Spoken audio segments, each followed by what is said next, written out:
जी अस्सलाम वालेकुम, क्या हाल है? सब लोग खैरियत से हैं? पाकिस्तान ने अफगानिस्तान से तालिबान से बदला ले लिया। सबसे पहले छोटी छोटी खबरें हैं। एक तो इमरान खान साहब की बहनों ने धरना दिया हुआ है इस वक्त और रोड मुकम्मल तौर पे ब्लॉक है। मैं जरा फासले पे हूँ, ज़ाहिर है दुनिया के दूसरे कोने में, यहाँ से 12 घंटे का फर्क है।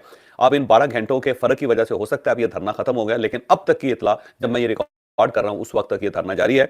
और ये धरना अडयाला जेल में फैक्ट्री नाके के ऊपर है, और जिसकी वजह से अब बहुत ज्यादा वहां पे ट्रैफिक जाम है और लोग बड़े डिस्टर्ब हो रहे हैं क्योंकि लोगों ने घरों में जाना है। इस वक्त ज़्यादा छुट्टी का टाइम है और साथ साथ कुछ बच्चे ऐसे थे जो स्कूल गए हुए थे या फिर वो ट्यूशन पढ़ने के लिए गए हुए थे और इस वक्त उनको शदीद मुश्किलात का सामना है। मेरी रिक्वेस्ट है पाकिस्तान तहरीक इंसाफ से कि आप एहतजाज जरूर करें, लेकिन आम आदमी को तकलीफ नहीं होनी चाहिए। ये जो आपका हर एहतजाज आम आदमी के लिए अजाब बन जाता है, इससे मेरा ख्याल है आपको निकलना चाहिए। ये बड़ी ज्यादती है क्योंकि इसका बहरहाल आपको भी फायदा नहीं होगा और ना सिस्टम को फायदा होगा। इस सारे मामले में आम आदमी पिसता है, जो जाहिर है जिस बेचारे का कोई कसूर नहीं है।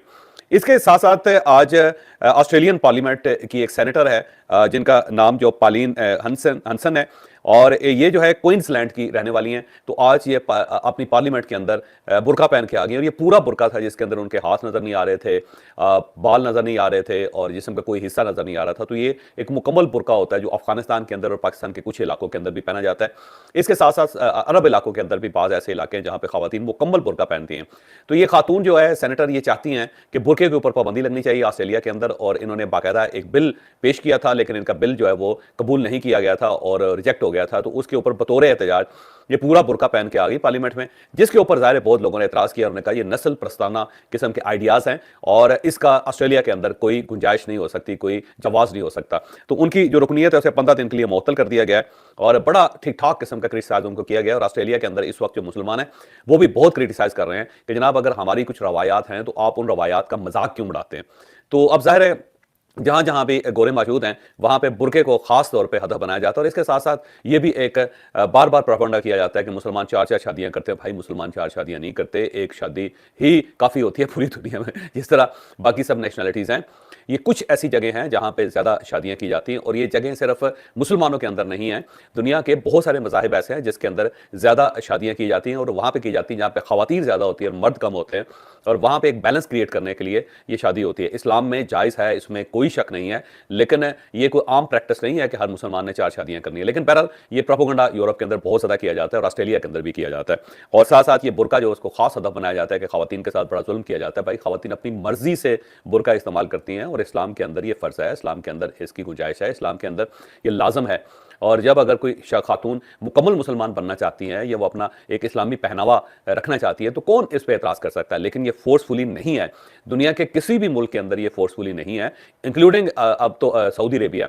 अगर आप सऊदी अरेबिया जाएं तो वहां पे अब खवातीन जो हैं वो मुकम्मल बुरके में आपको नजर नहीं आती, वो भी कंप्लीटली नॉर्मल मुल्क हो चुका है। ईरान के अंदर कहा जाता है जी बड़ा बुरका पहना जाता है, ईरान के अंदर भी मशहद के अलावा किसी शहर के अंदर मुकम्मल बुरका नहीं है। मैं खुद पूरा ईरान देख चुका हूँ, वहां पर भी ऐसी कोई बात नहीं है। इराक के अंदर भी सिर्फ नजफ अशरफ के इलाके हैं जहां ज़ाहिर मजहबी ज़्यादा गलबा है तो वहां पर है, इसके अलावा नहीं है। लेकिन ज़ाहिर पाकिस्तान या फिर इस्लाम के खिलाफ प्रोपेगेंडा करना हर शख्स अपना हक समझता है और इस हक को हर जगह पे इस्तेमाल किया जा रहा है। इसके साथ साथ एक लड़की, नौजवान लड़की के बाल काटने की एक वीडियो वायरल हुई थी पिछले दिनों, और जिसके अंदर एक खातून खड़ी है और फिर एक मर्द उसके बाल, उसको पकड़ के उसके बाल काट रहा है और पीछे मजमा लगा हुआ है, लोग खड़े हुए हैं।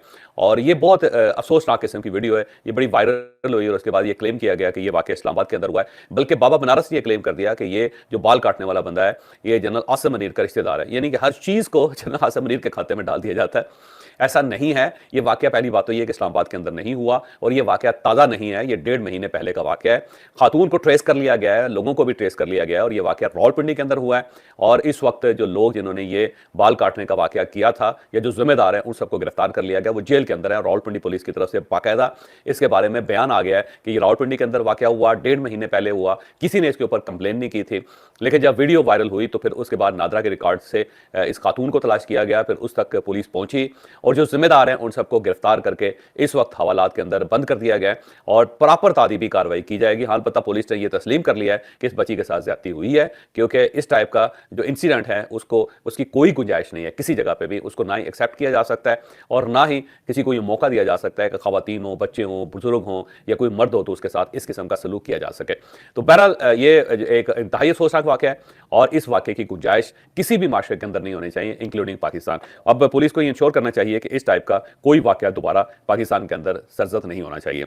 जाफर एक्सप्रेस के ऊपर छठा हमला हुआ है और ये हमला बोलान के अंदर, खिची का इलाका है, उसके अंदर जब ये बोलान पास से गुजर रही थी तो पहाड़ों के ऊपर से फायरिंग हुई और इसके ऊपर गोलियों की बुछाड़ कर दी गई। जाफर एक्सप्रेस पे किसी मुसाफिर को कोई खराश नहीं आई, बिल्कुल मुसाफिर महफूज है।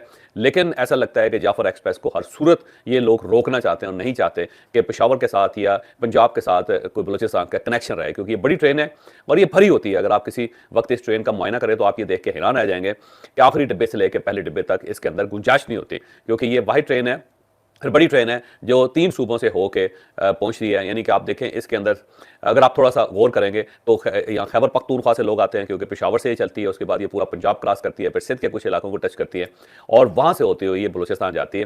तो ऐसी ट्रेन जो है ज़ाहिर जो इतना कनेक्शन है एक बड़ा बलूचिस्तान के साथ, उस कनेक्शन को कोई लोग डैमेज करना चाहते हैं ताकि लोग आ जा ना सके। जो लोग बलूचिस्तान के अंदर हैं वो वहाँ पे फंस के रह जाएं और जो लोग बलूचिस्तान के अंदर कारोबार करते हैं या उनकी फैमिलीज हैं वो वहाँ पे ना पहुँच सके। तो इसलिए जाफर एक्सप्रेस को बार बार टारगेट किया जाता है और ये यकीन कर लें आपके ये टारगेट इंडिया की तरफ से किया जाता है, क्योंकि जो जाफर एक्सप्रेस का पहला इंसिडेंट था जिसके अंदर 26 लोग शहीद हुए थे वो भी इंडिया की तरफ से स्पॉन्सर था और उसके जो सहूलतकार थे वो अफगानिस्तान के अंदर बैठे हुए थे। और ये एक हकीकत है जिसे हमें मानना पड़ेगा और इस की वजह यह है कि इंडिया नहीं चाहता कि पाकिस्तान के अंदर अमन हो या पाकिस्तान माशी तौर पे बेहतर हो सके। अब हम आते हैं सबसे बड़ी खबर की तरफ। आज से 3 दिन पहले एक वाकया हुआ था, FC हेडक्वार्टर पेशावर के ऊपर हमला हुआ और उस हमले में 3 एहलकार शहीद हो गए और ये हाई सिक्योरिटी जोन था जिसके अंदर ये वाकया पेश आया और इसको पाकिस्तान ने बहुत सीरियस लिया, क्योंकि ज़ाहिर है पाकिस्तान के जो दिफाई इदारे हैं, जो दिफाई मराकज़ हैं, जब उसके ऊपर हमला शुरू हो जाएगा तो पाकिस्तान उसको कैसे टॉलरेट करेगा। और इससे पहले इस्लामाबाद कचहरी के ऊपर हमला हुआ था, वो आपके सामने है, वो बड़ा खौफनाक हमला था। बल्कि अब जो उसका एक सहूलतकार पकड़ा गया था जिसका नाम साजिद उल्लाह उर्फ शीना है, उसका एक एतराफ़ी बयान भी आया और उस एतराफ़ी बयान में उसे बताया कि 2016 में किस तरह वो अफगानिस्तान गया था, कुनड़ गया था, वहाँ पे कहाँ कहाँ उसकी ट्रेनिंग हुई थी। फिर उसके बाद वो पाकिस्तान वापस आ गया, पाकिस्तान वापस आके वो यहाँ रह रहा था रावलपिंडी में और फिर किस तरह एक दहशतगर्द ग्रुप ने उसके साथ रब्ता किया और उसे कहा कि हमारा एक बंदा आ रहा है तो आपने उसकी मेज़बानी करनी है। किस तरह फिर वो कारी उस्मान नाम का एक बंदा जो अफगानिस्तान का शहरी है वो आया, फिर इन्हें बताया गया इसको कि फ़लाँ कब्रिस्तान से फ़लाँ कब्र से तुमने एक जैकेट लेनी है। जब ये गया कब्रिस्तान के अंदर तो वहाँ पे एक कब्र की सी निशानदही भी की, वहाँ से जैकेट ली, जैकेट लेके फिर ये किसी साहब के पास गया, उसके पास उस रखवाई। फिर वो कारी उस्मान नाम का जो बंदा था वो आया, जैसे उसको वसूल किया, वसूल करने के बाद इसको अपने घर में रखा। लेकिन फिर ज़ाहिर कहने लगा कि मेरे पास जगह कम थे तो किसी और दोस्त के पास पे छोड़ के आया उसको और चंद दिन के बाद उस दोस्त ने भी कहा कि मेरे घर में फैमिली है और ये सारा दिन घर पे अकेला रहता है तो आप इसका कहीं बंदोबस्त करो। फिर इन्होंने किराए पे कमरा लिया, 4000 रुपये किराए पे कमरा लिया, वहाँ रखा इसको। फिर इसे कहा गया कि अब तुम खुद अपनी जगह सेलेक्ट करो कि कहाँ तुमने ये हमला करना है। तो इसके बाद इसने जो दहशतगर्द था उसने आके सर्च करने के बाद उसने कहा जी कि इस्लामाबाद कचहरी जो है वहाँ पे पुलिस ज़्यादा होती है तो मुझे वहाँ पे मैंने अटैक करना है। फिर इन्होंने उसको जैकेट पहनाने का पूरा वाक़या बयान किया उसने कि किस तरह हमने उसे जैकेट पहनाई, किस तरह फिर दुआ की गई। फिर उसके बाद बाइकिया के ऊपर ये उसको कहाँ छोड़ के आया, फिर वो बाइकिया के ऊपर बैठ के कचहरी गया। फिर इसने बताया कि हमने टेलीविज़न पर देखा 1 बजे कि उसने ब्लास्ट कर दिया। तो पूरी तफसील जो है उस सहूलतकार ने बयान की है और अगर आप वो तफसील सुन लें तो उसे आपको अंदाजा होगा कि पाकिस्तान किस किस्म के खतरात का शिकार है और कौन कौन पाकिस्तान को नुकसान पहुंचाना चाहता है, ये कौन लोग हैं जो पाकिस्तान को डैमेज कर रहे हैं और पाकिस्तान ने अपनी हिफाजत किस तरह करनी है। तो एक इस्लामाबाद कचहरी का वाकया था, वो पाकिस्तान ने बड़ा सीरियस लिया था, लेकिन पाकिस्तान के अंदर उस वक्त 27वीं तरमीम का ज़ाहिर एक फेज़ चल रहा था।